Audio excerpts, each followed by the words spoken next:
అదే RTV app వార్తల్ని క్షణాల్లో చదివే అవకాశం ఉంటుంది. ఒక న్యూస్ పేపర్, ఒక టెలివిజన్ ఛానల్ మీ చేతుల్లో ఎప్పుడూ ఉంటాయి. ఈరోజు నేను ఉదయాన్నే పేపర్ చదువుతున్నప్పుడు ఆ పేపర్లో ఒక యాడ్ వచ్చింది. అసలు కాంగ్రెస్ ప్రభుత్వం ఏర్పడిన తర్వాత యాడ్లకు కుదవలేదు. మన మహారాష్ట్రలో కూడా ఎన్నికలు జరుగుతున్న సందర్భంలో దాదాపు 300 కోట్లు పెట్టి ఇట్లాంటి యాడ్లు ఇక్కడ తెలంగాణ ప్రభుత్వం ద్వారా, తెలంగాణ పార్టీ ద్వారా మహారాష్ట్రలో యాడ్స్ ఇచ్చారు. ఎందుకంటే మేము 2500 భృతి ఇచ్చేసినాము, తులం బంగారం ఇచ్చేసినాము, రైతు భరోసా ఇచ్చేసినామని అక్కడ యాడ్లు ఇచ్చారు. తెలంగాణలో పూర్తి చేసినామని. ఇవాళ పేపర్లో చూసిన తర్వాత నేను చాలా ఆశ్చర్యానికి గురైన, చాలా కొద్ది ఆందోళన కూడా అనిపించింది. ఎందుకంటే తెలంగాణ ప్రజలను ఇదే సేమ్ నవంబర్లో ఏమేమైతే వాళ్ళు చెప్పినరో వాటిని అన్నిటిని పూర్తి చేసినామని చెప్తున్నారు. ఇది కాంగ్రెస్ వాళ్ళు ఇచ్చినటువంటి యాడే, ఇది వేరే వాళ్ళు కాదు. ఇది కాంగ్రెస్ వాళ్ళు ఇచ్చినటువంటి యాడే. రేవంత్ రెడ్డి కూడా కనబడుతున్నాడు ఇక్కడ, మన ముఖ్యమంత్రి గారు.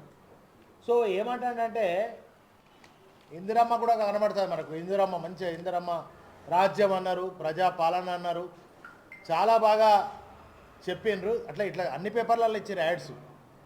ఏదో ఒక నేను పట్టుకున్న పేపర్ ఈ పేపరే అని అనుకున్నారు. ఈ పేపరే కాదు, అన్ని పేపర్లలో కూడా ఈ యాడ్స్ ఇచ్చిండ్రు. సో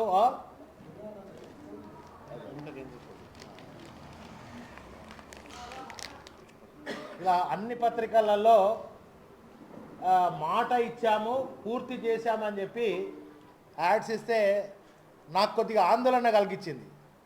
తెలంగాణ ప్రజలను పోయిన సేమ్ ఇదే నవంబర్ మాసంలో ఏం చెప్పారంటే, ఇంకో ప్రజాపాలన వస్తుంది, మేము ఇన్ని రకాల ఇస్తామని చెప్పి ఆనాడు ఈ కరపత్రాలు ఇంటింటికి కార్డ్స్ పంచారు. ప్రజాపాలన, అభయహస్తం, మహాలక్ష్మి, గృహజ్యోతి, యువ వికాసం, ఇందిరమ్మ ఇల్లు, చేయుత, రైతు భరోసా అని ఇలా చాలా, మహాలక్ష్మి.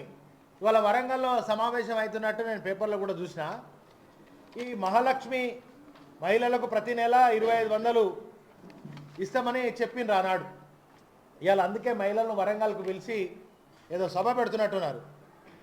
నేను సీఎం రేవంత్ రెడ్డి గారిని, నిజంగా నీకు చిత్తశుద్ధి ఉంటే, దమ్ముంటే, చేతనైతే, నీకు ఒకవేళ మహిళల మీద ఏమైనా గౌరవం ఉంటే ఈరోజే ఈ 25,000 ఇవాళ నుంచి మీ ఖాతాలలో పడతాయని చెప్పాలి. ఈ రోజు నుంచి మీ ఖాతాలలో మహిళలకు మేము చెప్పినటువంటి, గత సంవత్సరం చెప్పినటువంటి ఏదైతే 2500 ఇస్తామని చెప్పినామో అది ఈ రోజు నుంచి ఈ సభ ద్వారా రేవంత్ రెడ్డికి, కాంగ్రెస్ ప్రభుత్వానికి చిత్తశుద్ధి ఉంటే, దమ్ముంటే, మహిళల మీద గౌరవం ఉంటే మీరు మాట ఇచ్చాం, పూర్తి చేశామని చెప్పారు. ఇన్ని అబద్ధాలు, అసలు ఎంత ఘోరం ఇది. మాట ఇచ్చాం, పూర్తి చేశామంటే దాని అర్థమైంది. అసలు పూర్తి చేసినామంటే ఇప్పుడు ఫర్ ఎగ్జాంపుల్ వాళ్ళు తులం బంగారం, కళ్యాణ లక్ష్మి, కేసీఆర్ గారు ఇచ్చిన 1,00,000తో పాటుగా తులం బంగారంతో పాటుగా 1,00,000 రూపాయలు ఇస్తున్నాము, పూర్తి చేసినాం. ఇస్తున్నారా అంటే ఈ రాష్ట్రంలో ఒక్కరికైనా ఇస్తే చెప్పండి. ఒక్కరికి లేదు. కేసీఆర్ గారు ఇచ్చినటువంటి రైతు బంధు, ఆనాడు కేసీఆర్ గారు ఆనాడు నిజంగా రైతు బాంధవుడు కనుక పెట్టుబడి సాయం కింద ఎకరాన 10,000 రూపాయలు అందించాడు. దాన్ని మేము ఆ ప్రభుత్వం రాగానే వెంటనే ఏం చెప్పిండంటే 15,000 ఇచ్చేస్తాం రైతు భరోసా అని చెప్పిండు. ఒకవేళ ఈ రాష్ట్రంలో ఒక్కరికైనా రైతు భరోసా 15,000 ఇచ్చి ఉంటే మీరు విజయోత్సవాలు చేయొచ్చు, ఈ సభలు కూడా పెట్టుకోవచ్చు. విజయోత్సవాలు కూడా ఈ నెల నుంచే ఏదో ప్రారంభం చేస్తున్నాం, విజయోత్సవాలు చేస్తున్నాం. విజయోత్సవం అనేటువంటి ఎందుకు చేస్తారు, ఎప్పుడు చేస్తారు విజయోత్సవం అంటే ఏదన్నా వాళ్ళు చెప్పింది సాధించి ఇస్తే. ఫర్ ఎగ్జాంపుల్ కేసీఆర్ గారు కాళేశ్వరం ప్రాజెక్టు కట్టి గాయత్రి పంప్ హౌస్ ద్వారా నీళ్ళని నింపి, మిడిమానర్లో నింపి, రంగనాయక సాగర్, మల్లన్న సాగర్, కొండపోచమ్మ దాదాపు 45 లక్షల ఎకరాలకు నీళ్ళు ఇచ్చి పంట పండి భూమికి బరువైతంత పంట పండినప్పుడు విజయోత్సవాలు రైతులు చేశారు, పాలాభిషేకాలు చేశారు కేసీఆర్ గారికి. అలాంటిది నువ్వు ఏదైనా ఒకటి ఏదైనా చెప్పిన దానిలా, గత ఎన్నికలలో చెప్పిన దానిలా ఒక్కటంటే ఒకటి చేసి ఉంటే విజయోత్సవ సభలు చేయాలి. విజయోత్సవం అంటే ఏంటిదో తెలంగాణ ప్రజలకు మరి వాళ్ళు ఎట్లా చెప్తున్నారో ఎందుకు చేస్తున్నారో విజయోత్సవాలు అనేది నాకైతే అర్థమవుతలేదు. తెలంగాణ ప్రజలను ఏడాది కింద చెప్పినటువంటి మాటను ఒక్కటి కూడా అమలు చేయనందుకు విజయోత్సవమా? రైతు భరోసా ఎగ్గొట్టినందుకు విజయోత్సవమా? 2000 రూపాయల పెన్షన్ మా అవ్వ బాబులకు ఇస్తాన్న 4000 రూపాయల పెన్షన్ పెంచి ఇచ్చినందుకు లేదా ఎగ్గొట్టినందుకు విజయోత్సవమా? మా అక్క చెల్లెళ్లకు తులం బంగారం కేసీఆర్ గారు ఇచ్చిన 1,00,000తో పాటుగా తులం బంగారం ఇచ్చినందుకు విజయోత్సవమా? లేదా మా యువతకు అందరికీ స్కూటీలు ఇస్తా అన్నారు, అవి ఇచ్చినందుకు విజయోత్సవమా? లేదా రుణమాఫీ ఏకకాలంలో చేస్తాం, అందరికి చేస్తాం అని చెప్పి ఏకకాలంలో రుణమాఫీ తెలంగాణలో చేసినందుకు విజయోత్సవమా? దేనికి విజయోత్సవం? డిసెంబర్ లోపు 2 లక్షల ఉద్యోగాలు కాంగ్రెస్ ప్రభుత్వం ద్వారా ఇస్తామని ఇచ్చినందుకు విజయోత్సవమా? దీనిలో ఈ పేపర్లో కూడా ఇందిరమ్మ ఇండ్లు అని అన్నాడు. ఇందిరమ్మ ఇండ్లు కూడా మరి ఎన్ని లక్షల ఇండ్లు ఈ రాష్ట్రంలో ఇచ్చిరో తెలియదు. ఇందిరమ్మ ఇండ్లు ఇచ్చినందుకు కూడా మరి వాళ్ళ మాట ఇచ్చాం, పూర్తి చేశామంటే చాలా ఆశ్చర్యానికి గురవుతున్నది. సో ఇదే సందర్భంలో మరి రేవంత్ రెడ్డి గారిని నేను ఒకటే తెలంగాణ ప్రజల పక్షాన అడుగుతా ఉన్నా. హైడ్రా పేరుతోటి పేద బడుగు బలహీన వర్గాల 40 ఏళ్ళ కింద 30 ఏళ్ళు కింద కట్టుకున్న ఇండ్లల్లో ఉన్నటువంటి పేదలను వాళ్ళ ఇండ్లు కూలగొట్టి వాళ్ళను బజార్ కీడ్చినందుకు ఇవాళ విజయోత్సవమా? అదే కాకుండా లగచర్లలో వాళ్ళ భూములు లాక్కునే ప్రయత్నం చేసి వాళ్ళను లాఠీ చార్జ్ చేసి వాళ్ళకు సంఖ్యలు వేసి రాత్రిపూట 3rd డిగ్రీ ప్రయోగం చేసి ఇవాళ వాళ్ళను రోడ్డు మీదకి ఈడుస్తున్నందుకు నీ రియల్ ఎస్టేట్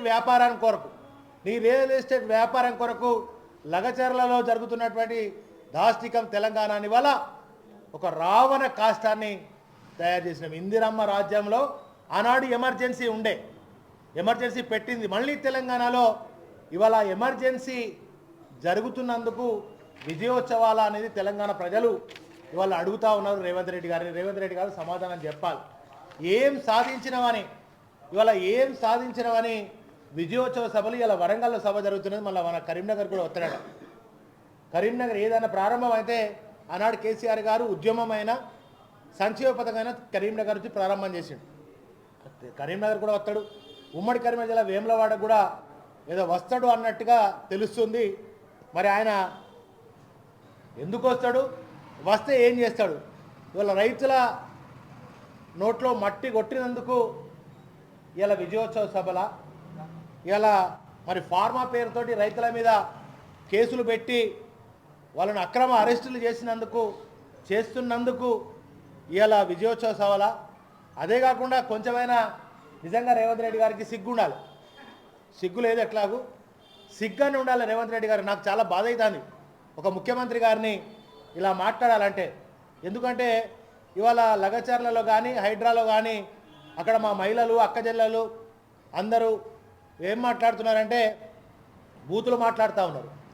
మన తెలంగాణలో బూతులు నేర్పించిన మన ముఖ్యమంత్రి గారు. ఎందుకంటే కనుగుడ్లు పీకేస్తా, పండబెట్టి తొక్కుతా, కడుపులో పేగులు తీసి మెడలు వేసుకుంటా అని ఈ సంస్కృతిని నేర్పించినందుకే ఇవాళ అక్కడ హైడ్రాలో మరి నష్టపోయినటువంటి ప్రజలు కానీ లగచర్లలో నష్టపోతున్నటువంటి ప్రజలు కానీ వాళ్ళ తిరుగుబాటు ఇవాళ జరుగుతూ ఉంది. ఒక దిక్కు రైతులు, ఒక దిక్కు మహిళలు, ఉద్యోగాలు విద్యార్థులను కూడా నిరుద్యోగులు అందరిని ఆనాడు రెచ్చగొట్టి యావత్ తెలంగాణ అంతా తిప్పి ఓట్లు వేయించుకున్నారు. మరి ఆనాడు ఓట్లు వేయించుకునే కంటే ముందు ఒక మాట, ఇలా ఓట్లు వేయించుకున్న తర్వాత ఒడ్డెక్కినాక బోడమల్లన్న అన్నట్టుగా ఇవాళ రేవంత్ రెడ్డి యొక్క పరిస్థితి ఉంది. ఇంతకుముందు మా నాయకులు మాట్లాడుతున్నప్పుడు ఏదో రాజుగారు మంచి పాట పాడవానికి ఇదేదో ఇనాం ఇస్తా అని చెప్తాడు, బంగారం ఇస్తా, నిధులు ఇస్తా, భూములు ఇస్తా అని. ఆయన మంచి పాట పాడతాడు, ఇది చెవులకు ఇంపుగా పాట పాడేస్తాడు. ఆ పాట పాడేస్తే ఆయనకు మరి బహుమతి ఇవ్వాలి కదా, నా బహుమతి ఏది అని అడుగుతాడు. అంటే ప్రజలు ఆనాడు ఈయన వినసొంపైన మాటలు విని ఓట్లేసిన తర్వాత ఇవాళ మరి ఏం సంగతి అంటే నాకు వినసొంపైన పాటలు, మా పాట వినిపించినావు, అయిపోయింది. నేను కూడా పేపర్ యాడ్ల ద్వారా మీకు వినసొంపు చేస్తున్నా, టీవీల ద్వారా వినసొంపు చేస్తున్నా అనే సామెత ఇవాళ వెనకటి రాజుగారి సామెత మనకు గుర్తుకొస్తున్నది. మరి వరి ధాన్యానికి బోనస్ ఇస్తా అన్నావు, మద్దతు ధర పోయింది, బోనస్ పోయింది. మద్దతు ధర ఇలా వడ్లు కొనకపోతే ఏం పరిస్థితి వచ్చింది? ప్రైవేట్కి అమ్ముకుంటే ఇప్పుడు 50-60% ప్రజలు రైతాంగం అంతా కూడా ప్రైవేట్కి అమ్ముకున్నారు. దిక్కుదోచిన స్థితిలో 1800కే వడ్లు అమ్ముకున్నారు. అంటే రైతులను ఆగం చేసి వాళ్ళని ప్రైవేటుకు అమ్ముకునే స్థితికి కలిగించినందుక ఇలా విజయోత్సవ సభలు అనేది రేవంత్ రెడ్డి గారిని నేను అడుగుతా ఉన్నా. విజయోత్సవ సభలు ఎవరు చేస్తారు, ఎందుకు చేస్తారు? కొద్దిగానన్నా ఆలోచన మరి ఈ యొక్క రేవంత్ రెడ్డికి తెలవాలి, ఆలోచన చేయాలి. వారోత్సవాలు చేస్తాడట. ఏం వెలగబెట్టిండని వారోత్సవాలు చేస్తాడు? ఏం వెలగబెట్టి తెలంగాణ ప్రజలకు ఏ ప్రజలకు రియల్ ఎస్టేట్ డమాలైంది. తెలంగాణలో ఇండస్ట్రీస్ వచ్చేటి అన్నీ ఐటీ రంగం అంతా కూడా దిగాలైపోయింది. ఐటీ రంగం అంతా వెళ్ళిపోతున్నారు ఎక్కడోళ్ళు అక్కడ. ఇలా ఏ రంగం? వ్యవసాయ రంగాన్ని సర్వనాశనం చేస్తేవి. వ్యవసాయ రంగం సర్వనాశనం అయింది, రియల్ ఎస్టేట్ డమాల్ అయిపోయింది, ఐటీ సెక్టర్ అంతా కూడా దిగాలు చెంది వాళ్ళు పారిపోతూ ఉన్నారు నీ పరిస్థితి చూడలేక. సో మరి ఈ యొక్క సంవత్సరం కాలంలో నువ్వు సాధించింది ఏంది, నువ్వు ఏం చేసినావని అలా విజయోత్సవ సభలు పెడుతున్నారని నేను కాంగ్రెస్ ప్రభుత్వంలో ఉన్నటువంటి వాళ్ళను ప్రశ్నిస్తూ ఉన్నా. అంతేకాకుండా ఇలా లగచర్లు జరిగితే గిరిజన వాళ్ళు ఉన్నారు, ఇలా గిరిజన మంత్రులు ఉన్నారు కదా, ఎమ్మెల్యేలు ఉన్నారు కదా, కనీసం ఒక్క మాట పరామర్శించిండ్రా? జరుగుతున్న అన్యాయాన్ని పోయి వాళ్ళని పరామర్శించి మీకు మేము అండగా ఉంటాం అవసరమైతే అని చెప్పేటువంటి ఒక్క ఎమ్మెల్యే ఒక్క మంత్రి లేడాయి. ఇలా నీ దగ్గరనే అన్ని శాఖలు పెట్టుకుని విద్యాశాఖ నువ్వేనే. విద్యార్థులు ఘోరంగా చనిపోతున్న దాదాపు 200 మంది విద్యార్థులు, గురుకుల విద్యార్థులు చనిపోతూ ఉన్నారు. ఆనాడేమో కేసీఆర్ గారు పంచభక్ష పరమాణాలు పెడితే ఇలా పురుగులన్నం పెట్టి విద్యార్థుల చావుకు కారణమవుతున్నాడు రేవంత్ రెడ్డి. గిందు కాను ఈ విజయోత్సవాలు. విద్యార్థుల చావులు చూస్తున్నందుకు వాళ్ళను ఆ హాస్టళ్లలో కనీస సౌకర్యాలు లేక ఇబ్బందులు పడి రోడ్ల మీదకి వస్తున్నందుక నీ యొక్క విజయోత్సవ సభలు రేపు నువ్వు చేస్తున్నావని చెప్పి. మరి చేనేత కార్మికులు ఆత్మహత్యలు జరుగుతున్నాయి. మొన్న సిరిసిల్లలో ఘర్షగుర్తులో నిన్న మన పేపర్లో చూసినాం. చేనేత కార్మికులు ఆత్మహత్యలు, బతుకమ్మ చీరలను ఎగ్గొట్టి వాళ్ళకి ఇవ్వాల్సిన పథకాలను బంద్ చేసినందుక, వాళ్ళ జీవితాలు సర్వనాశనం చేసినందుక ఇలా విజయోత్సవ సభలు చేస్తున్నావు రేవంత్ రెడ్డి అని చెప్పి నేను మిమ్మల్ని అడుగుతా ఉన్నా. గొల్ల కుర్మ అన్నలకు గొర్రెలు ఇస్తున్నందుక, వాళ్ళకు గొర్రెలు ఎగ్గొట్టినందుక, మా మత్స్యకారులకు చేపలు ఇస్తానని చెప్పి ఇలా చేపలు వేయనందుక నీ యొక్క విజయోత్సవ సభలు ఎందుకు చేస్తున్నావో ఇవాళ చెప్పాల్సినటువంటి బాధ్యత రేవంత్ రెడ్డి గారు వరంగల్ సభలో చెప్పాలి. ఇది వరంగల్ సభలో ఇవాళ నువ్వు ఏమేమి ఇస్తావో నువ్వు చెప్పాలి. దమ్ము నోనువైతే నువ్వు ఈ కనుగుడ్లు పీకేస్తావు, పేగులు వేస్తావు, గిట్లాంటి భాష మాట్లాడు కాదు. నువ్వు ఎందుకు గెలిచిన సంవత్సరమే? నిన్ను గెలిపించినటువంటి ప్రజలు తలదించుకుంటున్నారు. గెలిచి నువ్వు ప్రజలకు ఏం చేయాలి? ఒక ముఖ్యమంత్రిగా 75 ఏళ్ళుగా ముఖ్యమంత్రిగా గెలిచినటువంటి వాళ్ళు ఒక్కొక్కటిగా అమలు చేసిన. పక్క రాష్ట్రం మీ గురువు గారు చంద్రబాబు నాయుడు ఎలా చేస్తుండో పరిపాలన, మరి ఆడ 4000 తెల్లారా ఇస్తా అన్నాడు, ఇచ్చిండు. మరి అట్లనైనా కనీసం ఆయన చూసినా నువ్వు నేర్చుకో. 75 ఏళ్ళుగా పరిపాలనలో ఏం జరిగిందో ఒకసారి ఆలోచన చేయాలి. మరి అదే దళిత బంధు స్కీమ్ను ఇంకా 2 లక్షలు పెంచి 10 లక్షలు కేసీఆర్ గారు ఇస్తే 12 లక్షలు ఇస్తా అని చెప్పినావు. ఏది? మొన్న మా ఎమ్మెల్యే గారు అక్కడ దళితుల పక్షాన ధర్నా చేస్తే అరెస్ట్ చేస్తే ఇవాళ మా దళితుల మీద దాడి చేస్తున్నావు, గిరిజనుల మీద దాడి చేస్తున్నావు.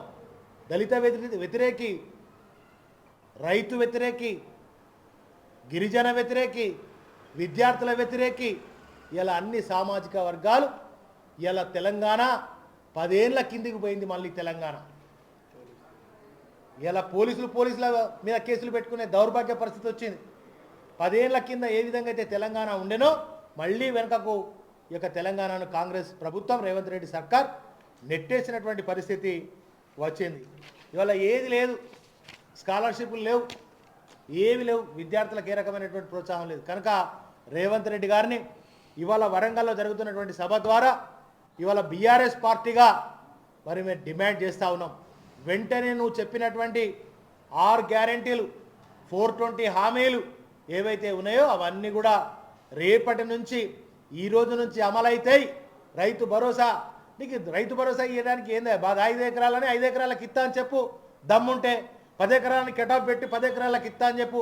కమిటీలు ఇవాళ కమిటీల పేరిట కూడా కాలయాపన చేస్తాడు.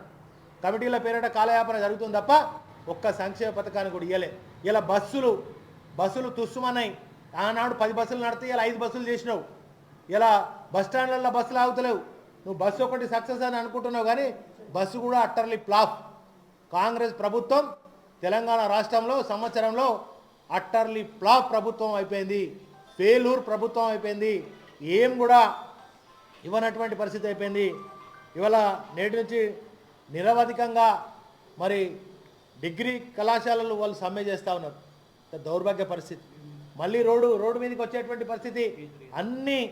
అన్ని రంగాలు ఇవాళ రోడ్డు మీదకి వచ్చేటువంటి నీ దౌర్భాగ్యపు రాక్షస పాలన, రావణ పాలన ఇలా తెలంగాణలో రావణ కాష్టంలాగా మండుతూ ఉంది.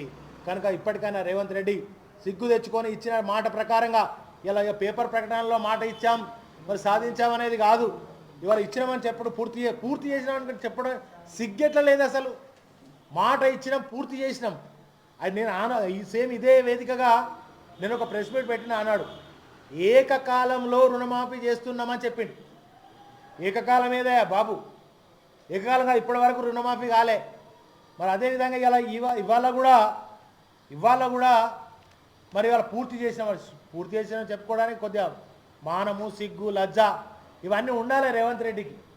ప్రకటన ఇచ్చే కంటే ముందు ప్రకటన చూస్తున్నటువంటి వానికి నాకే చాలా ప్రజలకు ఇంకెట్లా జరగాలి. సో అదేవిధంగా కరీంనగర్ మా జర్నలిస్టులు ఉన్నారు. పాపం మా బీఆర్ఎస్ ప్రభుత్వం వాళ్ళకి పట్టాలు ఇచ్చి ఇండ్లు కట్టియాలని చెప్పి వాళ్ళ భూములు ఇస్తే వాటిని కూడా పరిష్కారం కాకుండా ఇక్కడ ఉన్న మంత్రి ఏం చేస్తాడు? అడ్డుకున్నాడు. బీఆర్ఎస్ వాళ్ళు ఇచ్చింది ఎట్లా ఇస్తారా మీరు ఇయ్యద్దని ఇవాళ పొన్నం ప్రభాకర్ గారు మంత్రి మా జర్నలిస్టులకు ఇచ్చినటువంటి ల్యాండ్ కూడా ఆపేశారు. వెంటనే మా జర్నలిస్టుల సమస్యలు కూడా పరిష్కారం చేయాలి. వాళ్ళకి ఇచ్చినటువంటి భూములలో ఇవాళ వాళ్ళకు మంచి డబుల్ బెడ్రూమ్లు కూడా ఇండ్లు ఇవ్వాలి. పట్టాలలో వాళ్ళకు సైట్ చూపించి లేఅవుట్ చేసి వెంటనే వాళ్ళను కూడా అక్కడ అవకాశం కలిగించాలని చెప్పి కోరుకుంటూ, అంతేకాకుండా మరి వాళ్ళ రేవంత్ రెడ్డి సర్కార్ అట్టర్లీ ఫ్లాప్ సర్కార్, ఫెయిల్యూర్ సర్కార్.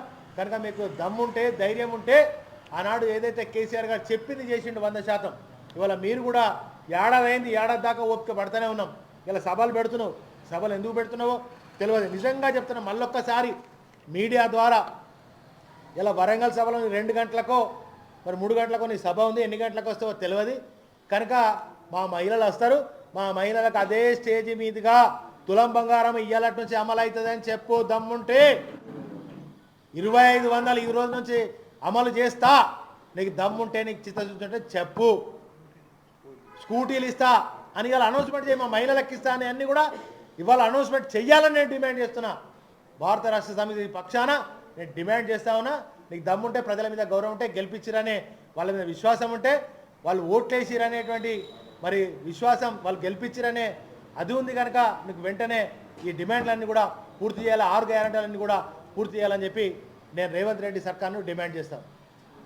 మరిన్ని వీడియోస్ కోసం ఛానల్ ని సబ్స్క్రైబ్ చేయండి. లేటెస్ట్ అప్డేట్స్ కోసం వాట్సాప్ ఛానల్ ని ఫాలో చేయండి. అండ్ లింక్ డిస్క్రిప్షన్ లో ఉంది.